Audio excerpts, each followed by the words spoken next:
কি করছে সোনালি? ব্রিজটা তো সামনে, এসো না এগিয়ে দেখি। চলো, ফোনটা ধর সোনালি। যে কাজটা আমার 4 বছর আগেই করা উচিত ছিল, আজ করে ফেলবো।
তুই এটা কি করছিস? তুই এটা, হ্যাঁ?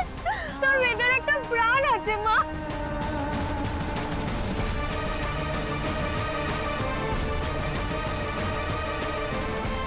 কিসের আশায় আমি ওকে জন্ম দেবো বলো বৌদি? ওর জন্য তো এই পৃথিবীতে একটাও ঠাঁই নেই বৌদি। বলো কে বলেছে নেই? হ্যাঁ, কে বলেছে নেই? সব আছে, সব কিছু আছে তোর। ছিল, কিন্তু এখন আর কিচ্ছু নেই বৌদি। আমাকে বাড়ি থেকে বার করে দিয়েছে। ওরা কারা? হ্যাঁ, অমিত কোথায়? ও ব্যবসার কাজে 1 মাসের জন্য বাড়ির বাইরে রয়েছে। ওকে না ফোন করলে পাওয়া যাচ্ছে না। এর আগে আমার 2টো বাচ্চা নষ্ট হয়ে গেছে। তাই আমার শাশুড়ি বলেছে এই বাচ্চাটাকে বাড়ির বাইরে জন্ম দিতে হবে। জানো তো বৌদি, এই ছুতোয় আমাকে বাড়ি থেকে বার করে দিয়েছে। ঠিক আছে, শোন আমার কথাটা শোন তুই। না বৌদি, আমি কোথায় যাব বলো? আমার তো কোথাও যাওয়ার জায়গা নেই। তোমাদের ওই দেবরায় বাড়িতেও তো ফিরে যাওয়ার মুখ নেই আমার। কোথায় যাব তুমি বলো? আমি ভেবেছিলাম শেষবারের মতো বাবার গলাটাই শুনবো। তারপর কি? হ্যাঁ, তারপর কিচ্ছু না। না, আমি এটা হতে দেব না, কিছু যাই না। কেন? বাঁচিয়ে তো দিলে, কিন্তু এবার আমি কি করব? কোথায় যাব বলো? পারবে তুমি আমাকে আমার বাড়িতে নিয়ে যেতে, আমার বাবার কাছে নিয়ে যেতে তুমি পারবে বলো? যেদিন আমার বাড়ির নিয়ম সে ভেঙেছে, নিজের পছন্দের ছেলেকে বিয়ে করে বাড়ি ছেড়ে চলে গেছে, সেই দিন থেকে ও আমার কাছে মৃত। উনি যা বলেছেন সেটাই মানা হবে। সোনালি নেই।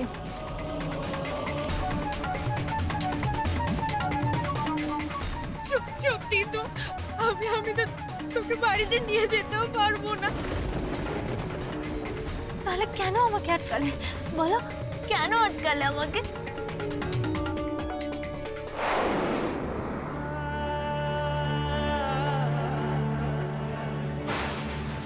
তোমার বুঝি বাড়ি নেই? কোনো চিন্তা করো না, তুমি আমার বাড়িতে থাকবে।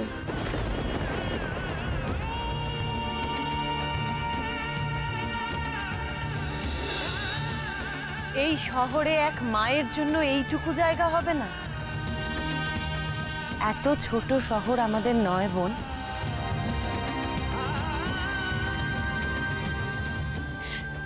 দেখ সোনালি, দেখ সবাই এসেছে তোকে বাড়ি ফিরিয়ে নিয়ে যেতে।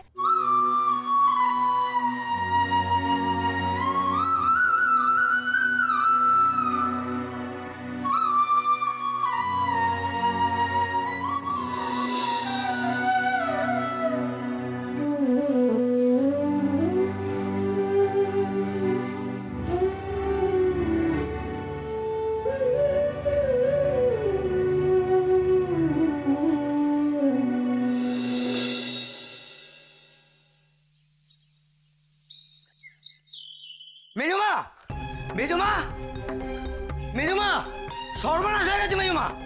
বাড়িতে দেখছি কিছু না কিছু সমস্যা লেগেই রয়েছে সব। আরে বাবা কি হয়েছে ন্যাপা? সাত সকালে এরকম অলক্ষণে কথা বলছো কেন? কি সর্বনাশ হলো শুনি? বলছি মানে মানে এই ন্যাপা, কি হয়েছে রে? সাত সকালে একেবারে চেঁচিয়ে বাড়িটাকে মাথায় করছিস, ষাঁড়ের মতো চেঁচাচ্ছিস, লজ্জা করে না? যত সব। না না ছোট ছোট আমি বলছি ওই সদর দরজায় জল ঢালতে গেছি, ওই দেখুন দেখি গিয়ে সদর দরজা হা হা করে খোলা, দেখুন। ওমা, সদর দরজা এরকম হাট করে খোলা কেন? হ্যাঁ মা, তাই জন্য তো ছুটতে ছুটতে এলাম। বাড়িতে কোনো অঘটন ঘটেছে কিনা কে জানে। রাধেশ্যাম রাধেশ্যাম, এ বাড়ির দেখছি আর কোনো স্ত্রী বলে কোনো বস্তুই নেই। কি সংসার করছো গো মেজ বৌদি? ছোটাপুরজি, আমিও তো এইমাত্র দেখলাম রাতে সবার শেষে যে বাড়িতে ফেরে তারই দরজা দেওয়ার কথা।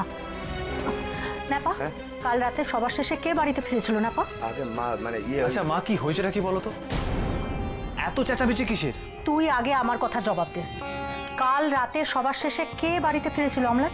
আরে কাল রাতে তো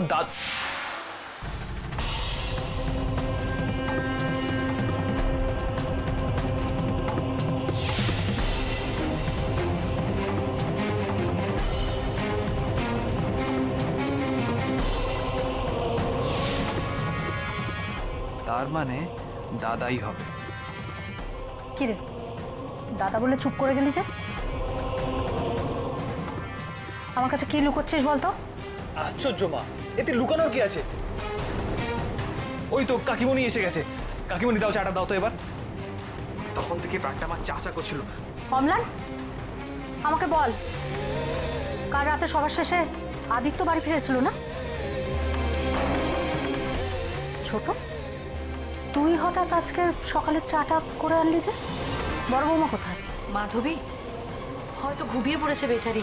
কেন, কি হয়েছে তাতে দিদি? কি আবার হবে? এই বাড়িটা তো আর বাড়ি নেই না, একেবারে একটা বড় হোটেল হয়ে গেছে। যে যখন ইচ্ছা আসছে, যখন ইচ্ছা বেরোচ্ছে, যতক্ষণ ইচ্ছে ঘুমোচ্ছে, কোনো তো নিয়ম বলে কিছু নেই। থাকো তোমরা তোমাদের বাড়ি নিয়ে। রাধেশ্যাম রাধেশ্যাম। আদিত্য অনেক রাতে বাড়ি ফিরেছে, বৌমা এখনো ঘুম থেকে ওঠেইনি। না না, কোথাও যেন কিছু গোলমাল মনে হচ্ছে। একবার দেখতে হচ্ছে কি। আচ্ছা বর্দি, একটা দিন যদি বাড়ির সবাই আমার হাতে চা খায়, তাতে কি এমন অসুবিধা হয়েছে আমাকে একটু বলবে? কিছু না ছোট, তুই যা।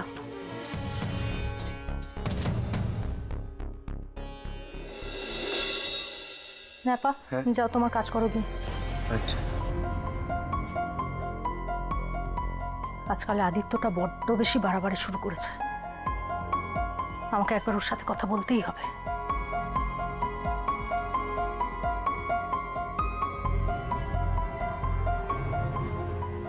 আজ তুই গেলি দাদা, অবশ্য একটা শাস্তি তোর পাওয়া উচিতই।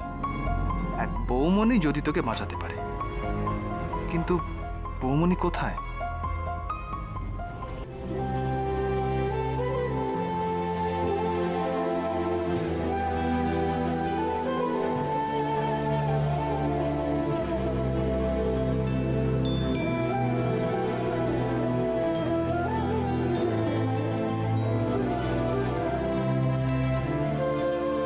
আমরা কোথায় যাচ্ছি বৌমনি? এটা তো বাড়ির রাস্তা না। এটা আমাদের পুরো বস্তির রাস্তা। পুরো বস্তি? এখানে আমাদের বাড়ি সোনালি মাসি। কিন্তু বৌমনি, আমরা এখানে কেন এলাম? দেখ সোনালি, তোকে কটা দিন এখানেই থাকতে হবে মা। ওই যে দেখ ওইখানে, ওটা ফিরোজার বাড়ি, ওখানে তোকে একটু থাকতে হবে। কিন্তু বৌমনি, তুমি তো আমাকে বলেছিলে বাড়িতে নিয়ে যাবে। হ্যাঁ, ফোনে বললে না তুমি বাবাকে বলবে? হ্যাঁ হ্যাঁ, আমি যা বলেছি ঠিকই বলেছি। তোকে আমি বাড়ি নিয়ে যাব নিশ্চয়ই, কিন্তু দেখ হঠাৎ করে নয়। হ্যাঁ, তাতে যদি আবার হিতে বিপরীত হয় তখন? তুই কটা দিন এখানে একটু শান্ত হয়ে থাক। আমি বাড়ির দিকটা একটু সামলে নিই, তারপর তোকে আমি ঠিক নিয়ে যাব। আমি বুঝে গেছি বৌমনি, আমি বুঝে গেছি। তুমি আমাকে আর কোনোদিনও নিয়ে যেতে পারবে না ওই বাড়িতে। ওই বাড়িতে আর আমার কোনো জায়গা নেই। বলো না, শুধু শুধু মিথ্যে আশা কেন দিয়েছিলে আমাকে? কেন বলেছিলে ওই বাড়িতে আমাকে নিয়ে যেতে পারবে? তোর বোকামে, তুই শুধু শুধু অভিমান করছিস। একটু ভেবে দেখ তো তোর বৌমনি ঠিক করলো কিনা। আসলে কি বলতো, ঠিক বেঠিক বোঝার মতন জায়গায় আমি সত্যি নেই গো। আমার গরিবখানায় থাকতে তোমার কি খুব কষ্ট হবে সোনালি? না হলে যে কথাটা মাধবী বলছে আমিও সেটাই বলি। দেখো, তাড়াহুড়ো করতে গিয়ে কোনো বিপদ না ঘটে যায়। আসলে আমার সাথে এত খারাপ হয়েছে না, তারপরে আর এই কষ্টগুলো কষ্টই মনে হয় না জানো। আমার শুধু একটাই কথা মনে হয়, আমার জন্য বৌমনি না কোনো সমস্যায় পড়ে। আমাকে নিয়ে তোর ভাবতে হবে না, তুই শুধু নিজের খেয়াল রাখ। তারপর দেখবি আমি তোকে নিজে এসে নিয়ে যাব। একটু ধৈর্য ধরো সোনালি, একটু ধৈর্য ধরো। আমার মনে হয় এই প্রথম বোধহয় তোমার বৌমনি নিজের শ্বশুর বাড়ির বিপক্ষে গিয়ে কোনো কাজ করছে। এটার মুখোমুখি তো ওকে হতেই হবে, তাই না? তবে আমার বিশ্বাস মাধবী পারবে, নিশ্চয়ই পারবে। বারবার ঘুরিয়ে ফিরিয়ে একই প্রশ্ন করলে উত্তরটা কি আলাদা আলাদা পাবে? বারবার তখন থেকে একই প্রশ্ন করে যাচ্ছ, কেন ফিরলাম, কখন ফিরলাম? তোমাকে তো বললাম সব মা। হ্যাঁ বলেছিস, কিন্তু তোর উত্তরটা আমি ঠিক বুঝতে পারিনি আদি, আর তাই একই প্রশ্ন আমাকে বারবার ঘুরিয়ে ফিরিয়ে তোকে করতে হচ্ছে। তুমি কি বুঝতে পারছো না মা, বলো তো আমাকে। কাল রাতে সদর দরজা হাট করে কেন খোলা ছিল?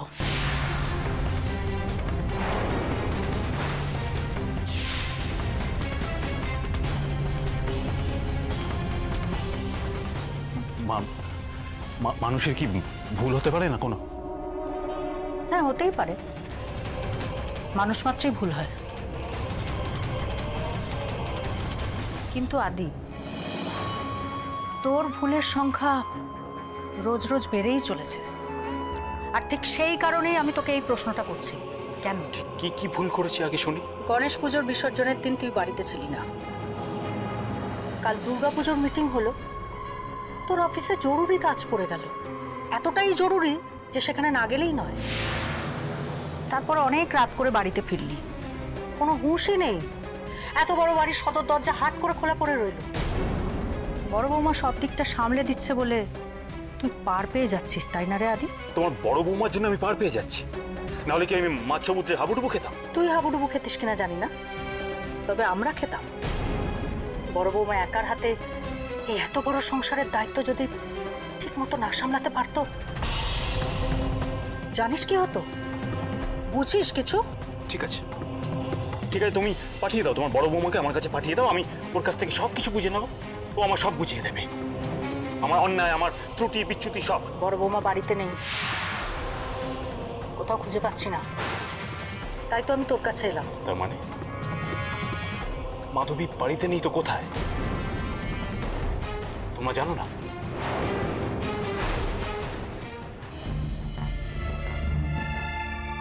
এই ঝাড়ুন, অনেক তো দেরি হয়ে গেল, তাড়াতাড়ি বাড়ি পৌঁছতে হবে। এখানে কোথাও রিক্সা নেই?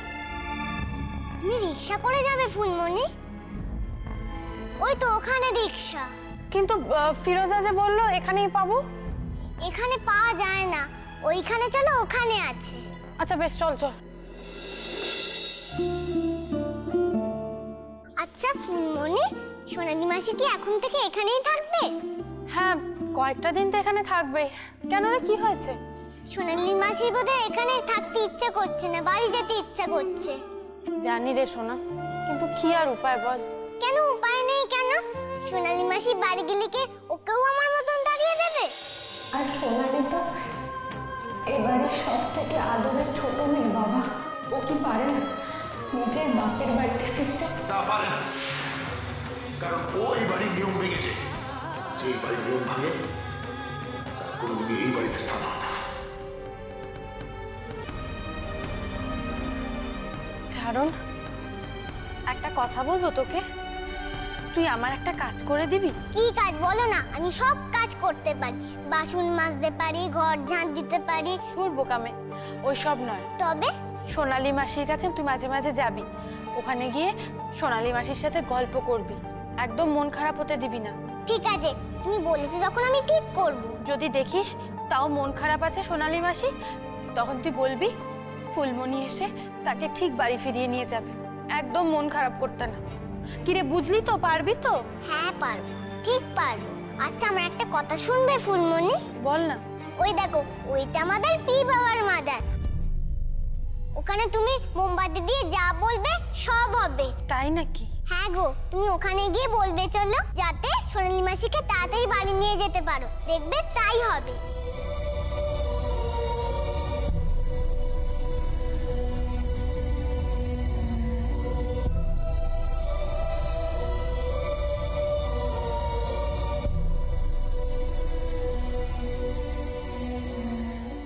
আরে ঝাড়ুন বিটি,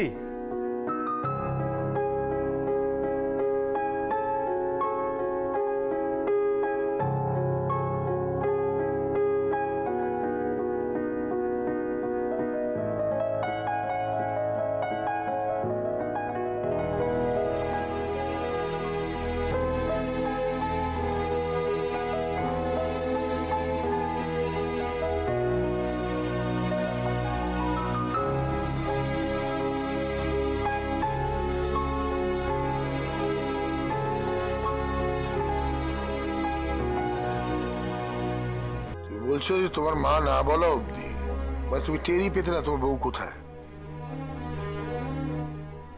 বা টের পাওনি? আমি তো ঘুমোচ্ছিলাম বাবা, ঘুমের মধ্যে কি করে বুঝবো কে কখন ঘর থেকে বেরোচ্ছে? আর আমার তো জেগে পাহারা দেওয়ার কথা নয় কাউকে।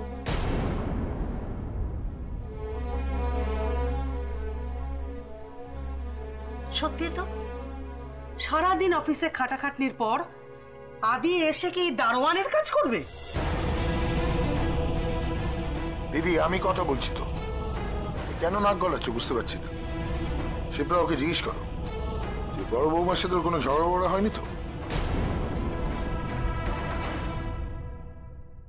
কিরে আদি, চুপ করে রয়েছিস কেন?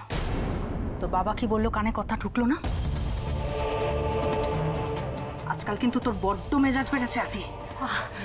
বর্দি দাঁড়া ছোট, সত্যি সত্যি বল, মেয়েটাকে কোনো উল্টোপাল্টা কথা বলিস না তো তুই? তোমরা বারবার কেন আমাকে অ্যাকিউজ করো বলো তো?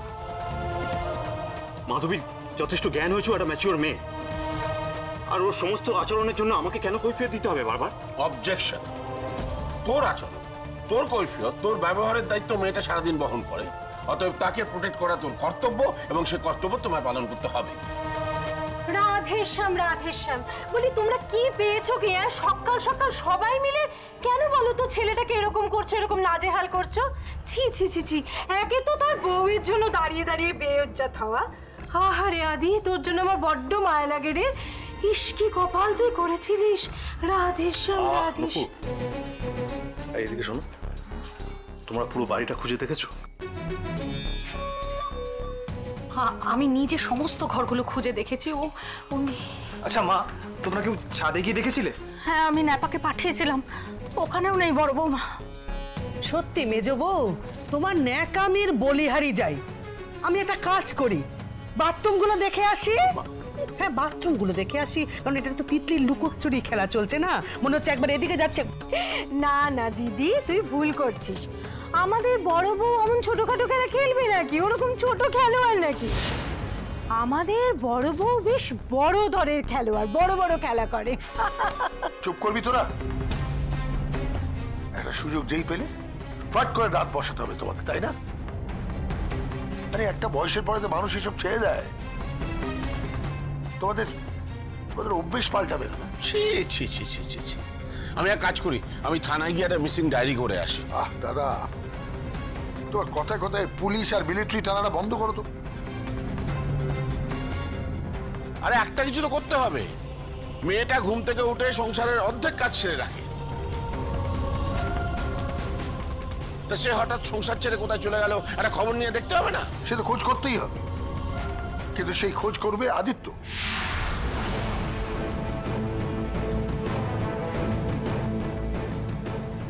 একটার পর একটা বিবেচনাহীন কাজ করে গেছো তুমি। শুধুমাত্র ওই বড় বৌমার মুখের দিকে তাকিয়ে আমি কিচ্ছু বলিনি। আজ মেয়েটা কোথায় গেল, কেন গেল, এটা তোমাকেই খুঁজে বার করতে হবে আদিত্য। আমাকে বলতে হবে? না, আমি সব বলছি।